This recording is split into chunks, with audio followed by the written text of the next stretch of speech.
what we're going to do is get into one of my new favorite segments, News Nuggets. What's News Nuggets, Ryan? News Nuggets. Nuggets of news. Nuggets of news. It's when we take down, like, we communicate stories and news that isn't, like, really big enough for a whole segment, but we put them together and then we just give them to you real quick. You know what? Because we have a couple really exciting things that played out this last week. And we're first going to be talking about Locke and Key. My dad's really happy right now. He is. You mentioned a while ago that your dad is a big fan of the Locke and Key comic, and since I knew the show was and coming Joe out, Hill and correct. Stephen King. I grew up reading all that stuff. Yeah, absolutely. I knew the show was coming out, so I figured it's probably a good time to actually start reading this series. I never have. So I've read like the first 4 trades in like the last month, and oh my goodness. Every time you come over, you're like, dude, Locke and Key is really good. Locke and Key is actually really good. Like, go figure. That's a classic for a reason. Break it down in the easiest way, because it's kind of it's Joe Hill, so it's got his like father style horror a little bit. So he's got a taste of this horror, but there's this like whimsical aspect of his writing too. It's a little more childlike because it's based around the children of this Locke family, hence Locke and Key. Almost a Narnia feel to a degree. It feels kind of Narnia-ish. It's about a group of little siblings. Like there's 2 brothers, I believe, and a sister. Don't quote me on that. It's been a while. They have to move into this old family house of theirs that they inherit after their father is brutally murdered. And they just discover there's like magical keys that kind of open different doors in the house. And the whole series is about them kind of learning more and more of the mysteries that go on in this creepy house that they're all living in all of a sudden. Are they keys or are they weapons? You got to read this comic book. And aside from that, there's a trailer that just dropped, and dude, does it look good. It looks very accurate. I was a little concerned. Freaking Animorphs? Right? Yep. Sean Ashmore's in this. And I'm like, dude, you know who that is, right? And you're like, oh, dude, that's Iceman. I know exactly who that is. I can spell his name for some weird reason. Dude, you knew that a little too quick. I'm like, Right? oh, that's Animorphs, dude. I have a weird like database. I have like IMDb in my head sometimes. What was his name in Animorphs? In Animorphs? That was Jake, man. That was the main character in Jake, Animorphs. that's right. When the Hawk's name was Tobias. Right. Dude, Tobias was did the anyone Hawk read kid. Animorphs? Come on, help me out here. But yeah, this trailer looks good. It's gonna be on Netflix. It's gonna be a show. And I'm excited to watch it. This may be the next Umbrella Academy. I'm hoping it kind of takes off in the same way that Umbrella Academy did last year. All right. I'm excited to watch it. And I'm also excited to watch, I can't believe I'm going to say this, New Mutants. Right? I never thought this would actually happen, but the movie appears to be actually coming out now. Doesn't feel right to say it, man. No. They filmed this like 3 years ago. Okay, so Josh Boone, this is what he said. He tweeted this out over on Twitter, Josh Boone Movies. He said that the New Mutants film is PG-13. It's always going to be PG-13. It was never intended to be R, which is interesting because he is saying that because all we heard last year was this is going to be a rendition, but it's going to be horror themed. We're actually talking about a lot of scary stuff today. It does seem to be a trend throughout multiple podcasts that we do too. Not just this one, but you and I love horror. Yeah, you're going to hear about this a little bit more. But what I can say is that Bill Sienkiewicz went to Twitter and backed up this rating. Right, that the movie was always planned to be a PG-13 rating, that there was never really any possibility of it ever being an R-rated movie. And he goes on to say that based off of what he's seen, that it's a scary movie, but it's PG-13, but it's not campy. It's not like the typical horror tropes that you get bored of. People split off one by one and get picked off. Like, no, that's not what you're going to go see. You're going to see an actually well-crafted narrative.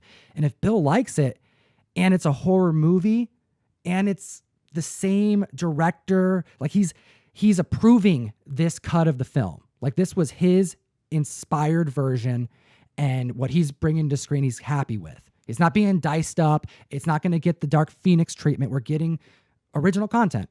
I'm like, okay, I want to see it. And then it hit me who Anya Taylor-Joy is, who is going to be playing Magic in New Mutants. She looked a little familiar. She's got a face that stands I'm like, out. how do I know this person? Exactly. Like do I actually know her?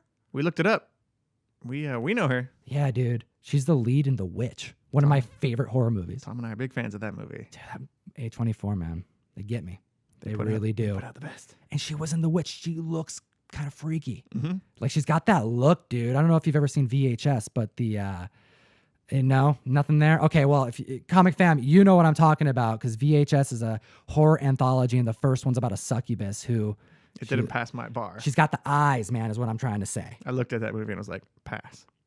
Not so much. Doesn't look good for me. So maybe I'll sit through it. But you gotta watch that movie. Okay, but we're gonna watch New Mutants, and we're gonna come back on the mic and have to talk about it because I don't know. I don't know what to think about this. Comic Fan, what do you think about this? Are you going to watch this, or I'm has really that nervous? You I'm really nervous? nervous. It was almost didn't happen. Like they filmed it and it You almost just can't- got completely killed. It doesn't matter because like even if it does good, like okay, it does good, we're probably going to see more. If it doesn't, no, I don't think anyone was expecting it to be good. So Yeah, I thought it was a done deal. I didn't think this movie was ever going to come out. So I'm excited that we get to see it.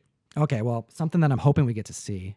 We have some news from CBR. Let me read this here. It says, according to several reports, Marvel would regain the rights to the characters 2 years after the date of the cancellation of their respective series.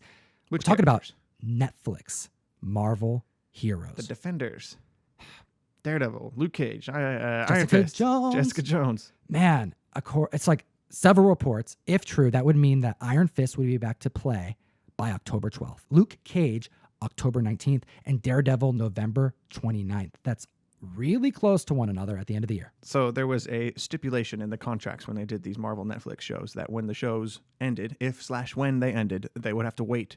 Marvel would have to wait 2 years after the shows were taken off of Netflix to be using those characters again.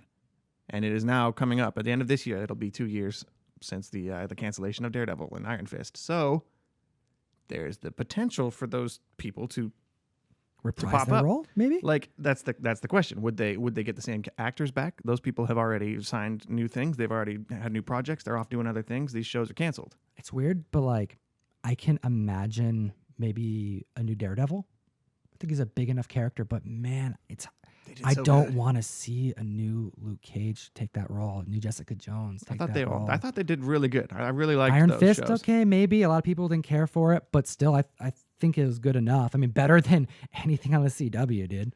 Yes, I agree. And the thought of them coming back is pretty exciting, even if they have to recast them. I know that Vincent D'Onofrio, who played Kingpin in Daredevil, he's been on the record Dude. about wanting to come back. Okay. Even if it's in Spider-Man. Take back everything I just said about Daredevil, because if you change Daredevil, you're changing Kingpin, and I don't want that to happen, dude. He was so good. He is amazing. Unless you're going to get Gem Mint, call up Steven, make him put on that white suit, You wouldn't really have bring to do the much else. Gempire. You're good to go. But, shout out Gem Mint Collectibles. But Comic Fam, I want to know what you think. Do you want to see the Netflix superheroes that Marvel let them, create original content for so long? Do you want to see that continue? I mean, Punisher. We didn't even bring up Punisher. They might be doing like extra seasons, like season 4 of Daredevil, for example. Or are they just restarting all new series? Or are they just going to insert these characters like Iron Fist, just slip them into Shang-Chi, for example? Like, they've got a lot of different options they could do with these characters, but what? Yeah, we want to know what you think in the comment section below.